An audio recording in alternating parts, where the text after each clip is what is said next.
पवन अपने पिता धर्मवीर और माँ सरस्वती के साथ रहता था। धर्मवीर शहर में नौकरी करते थे, जिसके चलते वो लोग अच्छा जीवन जी रहे थे। पवन बड़ा हो गया था, पर इकलौता होने की वजह से उसको इतना लाड़ प्यार किया जाता था कि उसके माँ बाप ने पवन से कभी एक भी दिन काम करवाने की कोशिश नहीं की। क्या खाएगा मेरा राजा बेटा? आज मैं पोहा खाऊंगा। हाँ। अभी बनाती हूँ। और आप क्या खाओगे जी? अरे जो मेरा लाल खाएगा मैं भी वही खा लूंगा। मतलब कि पोहा। गांव का रामलाल वहीं से गुजर रहा था। उसने ये सब सुना तो रुक गया। दरअसल पूरा गांव उनका ये लाड़ प्यार जानता था, इसलिए सब पवन की टांग खिंचाई किया करते थे। अरे राजा बाबू उठ गए। अरे आपको क्या है, रामलाल चाचा है, जब देखो चले आते हो। क्या है? क्या है भाई? दिन है, अभी फिर रात होगी, कल तुम्हारी बारात होगी। अरे लेकिन बारात कैसे होगी? तुम तो कुछ करते ही नहीं। 25 साल के घोड़े हो गए हो, फिर भी आवारा फिरते रहते हो हैं? रामलाल ज्यादा बकवास न कर, चला जा यहाँ से, वरना बेलन लाऊंगी और तेरे सर से गुमड़ा निकाल दूंगी। अरे भाभी जा रहा हूँ, थोड़े मजे तो ले लूं। बुरा न मानो तुम। पवन का दिन एक ही पैटर्न में गुजरता। देर से उठना, छत पर बैठकर मूंगफली चबाना, गांव की खिड़कियां देखना।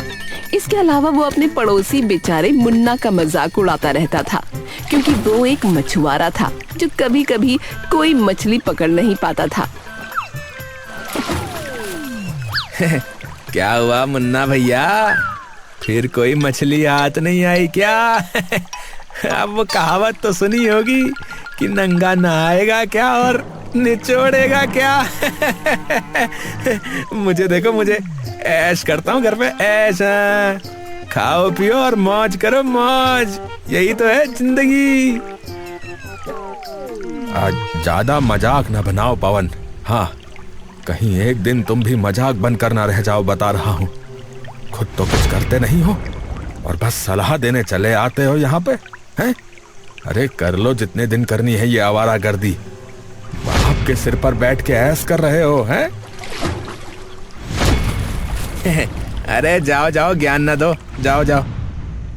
कुछ समय ऐसे ही निकल गया। पवन की वही जिंदगी चलती रही। फिर एक दिन उसके लिए रिश्ता आया, कुंडली मिली, बात जमी और पवन की शादी गौरी नाम की लड़की से हो गई। मेरे प्यारे बेटे की प्यारी बहू, आजा, स्वागत है तेरा। अरे मुझे तो यकीन नहीं हो रहा कि मैं ससुर बन गया भाई। और मैं पति। शुरू के कुछ दिन तो सब फिल्मी प्रेम जैसा रहा। पवन मुस्कुराकर बातें करता, गौरी शर्माकर जवाब देती। लेकिन फिर गौरी को हैरानी होती कि पवन सुबह 10 बजे तक उठता ही नहीं। उठता तो सीधा छत पर जा बैठता। न काम, न धंधा, न कोई जिम्मेदारी, बस हर वक्त हवा और हरियाली देखना, जैसे कि दुनिया का राजा वही हो। एक शाम गौरी ने पहली बार अपने मन की बात कहने की हिम्मत जुटाई। पवन, मुझे कुछ कहना है। हाँ बोलो, क्या हुआ? कुछ कहना चाहती हो क्या? आप पूरा दिन कुछ नहीं करते, कोई काम शुरू करो ना, घर की जिम्मेदारी समझो। अरे क्यों, मेरा काम क्यों? पिताजी सब संभाल तो लेते हैं। तुम भी बस आराम करो यार, ज्यादा टेंशन मत लो। शादी सिर्फ आराम का नाम नहीं होती पवन, जिंदगी चलानी पड़ती है। कल को हमारा परिवार होगा, सब तुम्हें ही तो देखना होगा। पवन को ये बात किसी भारी बोरी की तरह लगी। उसे आदत ही नहीं थी कि कोई उससे उम्मीद रखे। गौरी के मन में चुभन हुई। उसने समझ लिया कि ये आदमी सालों से जिस सहारे पर बैठा है वो अब बदलने का नाम नहीं लेगा। हे भगवान, मेरे पति को सद्बुद्धि दे, कहीं ऐसा ना हो कि इनका किया हम सबको भुगतना पड़े। गौरी के मन में कहीं न कहीं एक डर पलने लगा था। क्या यह आदमी जिंदगी भर ऐसे ही रहेगा? उधर बेफिक्र पवन बेचारे मुन्ना का मजाक उड़ाने के मौके ढूंढता रहता था। अरे मुन्ना भैया, आज भी खाली हाथ आ गए हैं? अरे तुमसे डरकर मछली नदी के पार चली जाती होगी, है ना? ऐसा ही होता है ना? बोलो बोलो।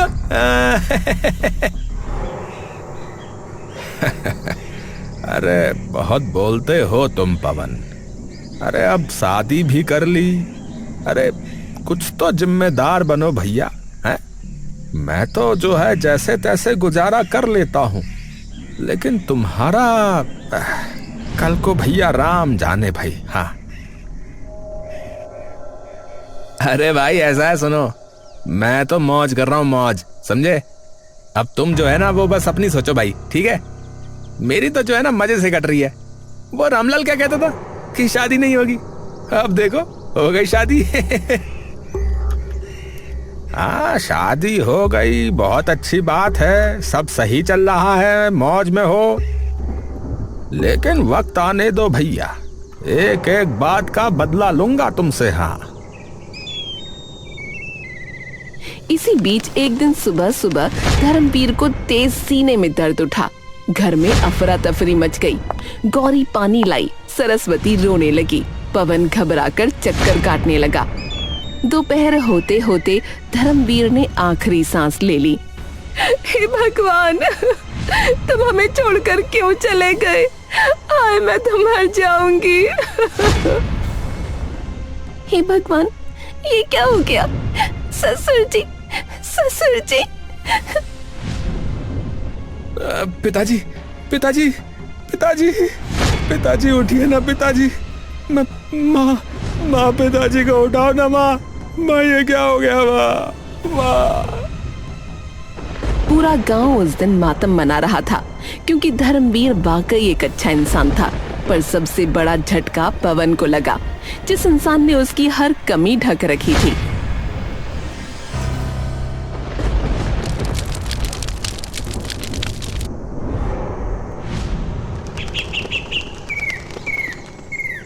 घर की जरूरतें, खर्च, बिजली का बिल, राशन सब एक साथ पवन की छाती पर आ गिरा। अब पहली बार उसे समझ आया कि जीवन केवल हवा खाते रहने से नहीं चलता, काम करना पड़ता है। और उसके पास कोई हुनर नहीं था। गांव वालों की कानाफूसी शुरू हो गई। अरे धर्मवीर का बेटा भी अब देखेगा कि मेहनत क्या होती है भाई। हाँ भैया, सारा दिन बैठे रहने का यही नतीजा होता है। अब देखना कैसे पछताएगा। हाँ भैया, अब पछताए होत क्या जब चिड़िया चुग गई खेत। अब तो इसे काम पे जाना ही पड़ेगा, वरना सब भूखे मरेंगे इसके परिवार में। हाँ पवन टूट चुका था। कल तक लाड़ करने वाली माँ अब ताने दे रही थी।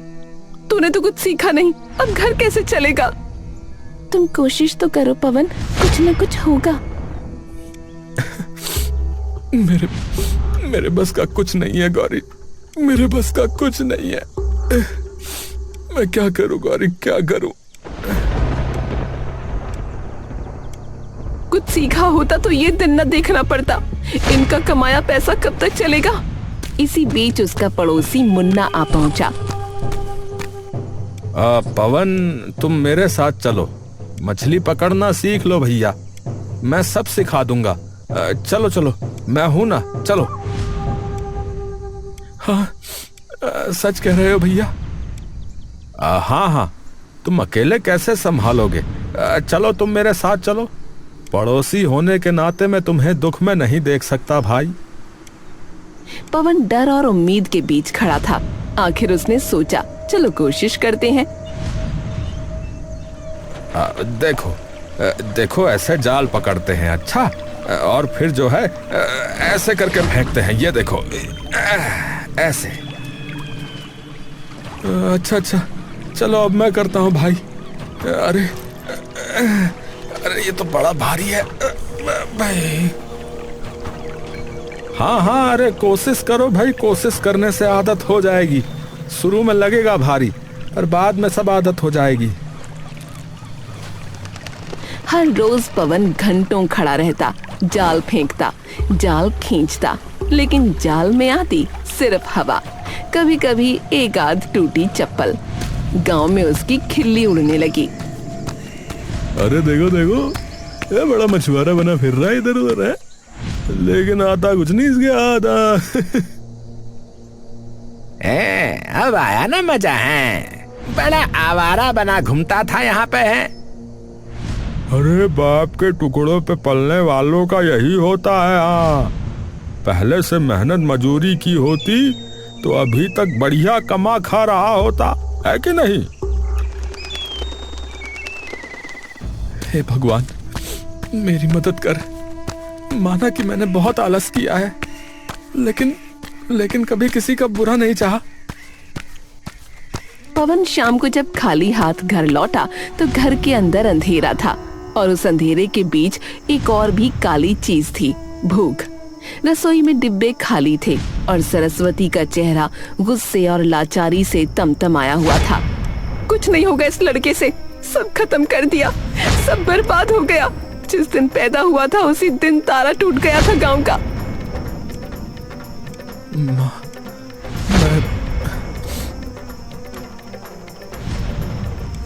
चुप, तुझसे एक रत्ती भर भी काम ना हुआ। तेरे बाप की चिता ठंडी नहीं हुई और तू घर की चिता जला रहा है। गौरी पास खड़ी ये सब सुन रही थी। उसका दिल सूखता जा रहा था, जैसे किसी ने उस पर कीलें ठोक दी हों। कुछ पल उसने खुद को रोकने की कोशिश की, पर आज उसके भीतर का डर, गुस्सा, मजबूरी सब एक साथ फट पड़ा। पवन, अगर अभी तुमने कुछ नहीं किया, अगर अभी तुम ऐसे ही रहे, तो मैं इस घर से चली जाऊंगी, सच में चली जाऊंगी। उसकी आवाज पत्थर की तरह गूंजी थी और यह आवाज सुनकर पवन की दुनिया हिल गई, जैसे कोई पहाड़ उसकी छाती पर गिर पड़ा हो। उसने पहली बार समझा कि जिंदगी से सब कुछ छिन सकता है, माँ, पत्नी, घर, इज्जत और वो खुद। अरे ऐसा मत कहो गौरी, ऐसा मत कहो। मैं देखो ना, मैं कोशिश कर तो रहा हूँ। मैं क्या करूँ कि कोशिश तुम्हें बहुत पहले से करनी चाहिए थी, तब तो तुम आवारा गर्दी में लगे रहे। अब कोशिश नहीं, फल लाओ। गौरी की बात ने उसकी जबान पर ताला लगा दिया। वो देर रात छत पर बैठा रहा, चांद की रोशनी में सोचता रहा। उसको अपने ही हाथों से शर्म आने लगी। उस रात पवन ने पहली बार अपने अंदर झांका और जो दिखा वो गंदगी, कमजोरी और बेवकूफी का ढेर था। सब सच कहते थे, लेकिन मुझे लगा कि ये लोग बकवास करते रहते हैं। लेकिन इसमें गलती अकेले मेरे की तो नहीं थी। मेरे माँ बाप ने कभी मुझे सच्चाई से रूबरू ही नहीं करवाया। खैर, गलती किसी की भी हो, लेकिन पश्चाताप तो मुझे ही करना है। मैंने मुन्ना भैया का भी बहुत मजाक बनाया है। सबसे पहले तो मुझे उनसे माफी मांगनी चाहिए। अगली सुबह वो सीधा मुन्ना के घर पहुंचा। दरवाजा खटखटाया। मुन्ना अभी अभी नींद से उठा था। मुन्ना भैया, मैंने बहुत गलती की। मैंने आपको छेड़ा, आपका मजाक उड़ाया। मैं बेवकूफ था। मेरे घर की हालत बहुत खराब है, मुझे माफ कर दो। ये शायद आपका मजाक उड़ाने का ही नतीजा है। अरे पवन, अरे ये क्या बोल रहा है तू है? अरे मैं तो कब का तुझे माफ कर चुका भाई। अरे तू भाई जैसा है मेरा। देख, सब ठीक हो जाएगा। अच्छा, आजा आजा, गले लग जा। अभी तो रुक जा बेटा, जिंदगी ने तो अभी बस रंग दिखाना शुरू ही किया है। बहुत बहुत धन्यवाद मुन्ना भैया। अच्छा, आज तुम जो है अकेले नदी पर चले जाना, ठीक है? मुझे जरा जो है कुछ काम है। ठीक है।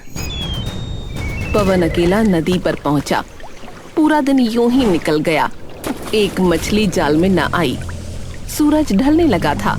पानी लाल हो रहा था। हवा में एक अजीब सी ठंडक थी।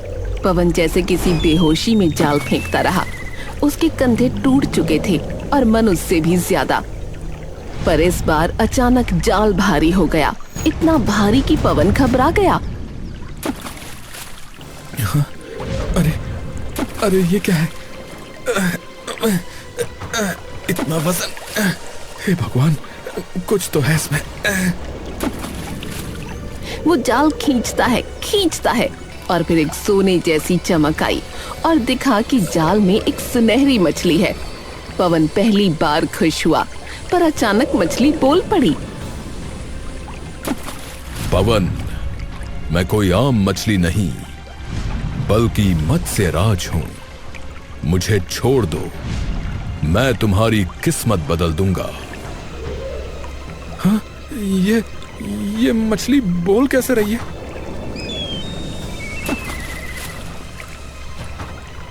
समय ही ऐसा है पवन, जब इंसान चुप हैं और मछलियां बोल रही हैं।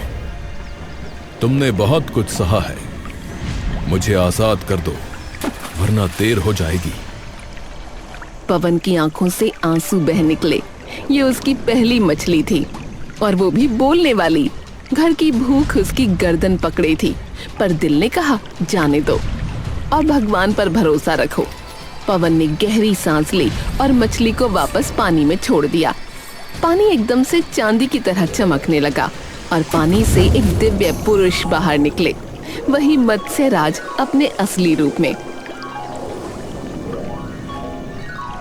पवन, तुमने लोभ को छोड़ा, दयालु हृदय दिखाया, इसका फल तुम्हें मिलेगा। ये टोकरी लो, इसमें इतनी मछलियां हैं कि कई दिन खा लोगे और बेच भी लोगे। और ये जादुई पत्थर, जब कभी समस्या हो इसे रगड़ना, मैं हाजिर हो जाऊंगा। धन्यवाद, आपका बहुत बहुत धन्यवाद। पवन के लिए ये दुनिया का सबसे बड़ा चमत्कार था। पहली बार उसे महसूस हुआ कि शायद ऊपर वाला भी कहीं है और उसे अब बदलाव लाना होगा। टोकरी खड़कती हुई मछलियों से भरी थी। पवन ने थोड़ी मछलियां बेची और बाकी लेकर घर पहुंचा। अरे पवन, इतनी सारी मछलियां कहाँ से आई? पवन, तुम्हें सच में मछली पकड़नी आ गई? हाँ, सीख गया हूँ थोड़ा बहुत। घर में खुशियां गूंज उठीं। सरस्वती कड़ाही चढ़ाने लगी। गौरी ने झट से चावल धो दिए, पर दूर खड़ा एक आदमी पवन को दूर से देख रहा था। मुन्ना। उसकी आंखें सिकुड़ गईं। मैंने तो इसे अपने साथ रखा है इसलिए था कि इसे तड़पता देखकर मजे ले सकूं, क्योंकि इसने भी मेरी मजबूरी के खूब मजे लिए हैं। पर ये तो इतनी मछलियां पकड़ लाया। मेरे फाड़े हुए जाल, मेरी गलत जगह है, मेरे गलत तरीके, फिर भी इतनी मछलियां, ये सब कैसे हो गया? उसका दिमाग तेजी से घूम रहा था। इसी वक्त आधी रात को वो चुपके से पवन के घर के पीछे पहुंचा। खिड़की से झांककर सुनने लगा। अंदर पवन अपनी माँ को सच बता रहा था। हाँ माँ, यही सच है। और मुझे एक जादुई पत्थर भी मिला है, मत्स्य राज ने दिया है। ये बात सुनते ही मुन्ना का खून गर्म हो गया। उसकी आंखें पागलपन से फैल गईं। यही है, यही वो चाबी है, असली दौलत। अब मुझे दया नहीं चाहिए, मुझे वो पत्थर चाहिए और पवन की बर्बादी। उस रात पहली बार मुन्ना ने पवन के घर में घुसने की हिम्मत की। मुन्ना सरकता हुआ खिड़की तक पहुंचा। उसकी आंखें सिर्फ एक चीज ढूंढ रही थीं, जादुई पत्थर। वो हाथ बढ़ाकर खिड़की का कुंडा उठाता है। अंदर कदम रखने ही वाला था कि कौन है वहां? हाँ? अरे हवा होगी। ये हवा की नहीं, इंसान के कदम है। कौन है? गौरी चूल्हे की बत्ती जलाती है और खिड़की की तरफ दौड़ती है। उसने मुन्ना को भागते देखा, लेकिन समझ नहीं पाई कि कौन था। कोई तो था, मैं कह रही थी ना कि कोई तो है। अरे अरे चोर होगा, मेरी दरोगा को देखकर भाग गया। अरे आओ सो जाओ। उधर मुन्ना समझ गया कि इस रास्ते से पत्थर चोरी करना आसान नहीं। उसने सोचा पहले भरोसा कमाओ फिर वार करो। और अगले ही दिन वो सुबह सुबह पवन के दरवाजे पर खड़ा था, हाथ में मिठाई का डब्बा लिए। भाभी, ये आपके लिए। कल रात सोचा कि आपके लिए गुजिया बनाऊं। अरे मुन्ना, तूने गुजिया बनाई? अरे आपने तो मुझे बेटे जैसा रखा हुआ है भाभी। अच्छा किया बेटा, अच्छा किया। दोपहर को वो गौरी की बाल्टी उठाकर पानी भर देता। शाम को पवन के कंधे पर हाथ रखकर बोझ साझा करने का नाटक करता। भाई, तो जैसा आदमी सब जगह हो, सच्चा आदमी। भाई, तुम सच में मेरी मदद कर रहे हो मुन्ना भाई, मैं बहुत शुक्रगुजार हूँ। पत्थर मेरा हो जाए एक बार, फिर शुक्रगुजार बनना। इतने समय में उसे पता चल गया कि पत्थर पवन के थैले में रहता है। एक दिन वो पवन को दूर के तालाब पर लेकर गया। पवन, यहाँ मछलियाँ जो हैं बेहिसाब मिलती हैं। बस आज मेरा कहा मानना, अच्छा? ठीक है भाई, ठीक है, आज यही प्रयास करते हैं। पवन जाल फेंकने में बिजी हो गया। उसने पवन का थैला खोला, जादुई पत्थर निकाला और चुपचाप जेब में डाल लिया। अब मैं सेठ नहीं, भगवान बनूंगा। दोनों मछलियां पकड़कर लौट आए और फिर उस रात मुन्ना अकेले नदी किनारे पहुंचा। आंधी चल रही थी, पानी गहरा हो चुका था, आसमान में बिजली कड़क रही थी। मुन्ना ने पत्थर निकाला और पूरी ताकत से उसे घिसने लगा।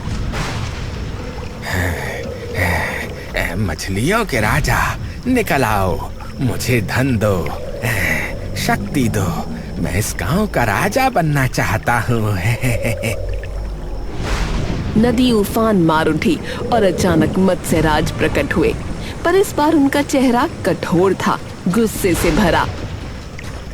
मुन्ना, तुमने लालच में दूसरों का हक छीना है और ये पाप है। हैं? और पवन ने जो मेरा मजाक उड़ाया था उसका क्या है? अब मैं उसकी किस्मत और जिंदगी दोनों छीन लूंगा। हाँ, तुम मुझे नहीं रोक सकते। चलो अपना काम करो और मुझे धन दो। मत्स्यराज की आंखें बदल गईं, उनके आसपास की मछलियां तक रुक गईं और अगले ही पल सारी मछलियां मुन्ना पर टूट पड़ीं। वो चीखा, चिल्लाया, पर मछलियां उसे पानी में घसीट ले गईं। अरे अरे, छोड़ो मुझे, छोड़ो मुझे।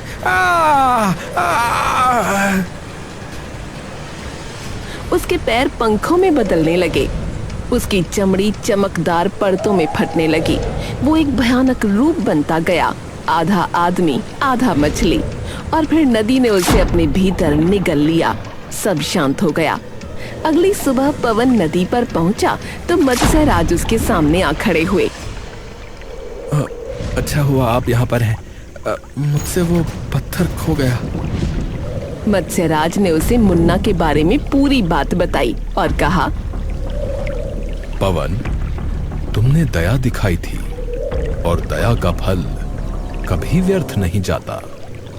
ये नया जाल लो, ये हमेशा तुम्हारी किस्मत चमकाएगा। आपका बहुत बहुत धन्यवाद। लेकिन मत्स्यराज, मुन्ना को एक बार माफी नहीं मिल सकती है क्या?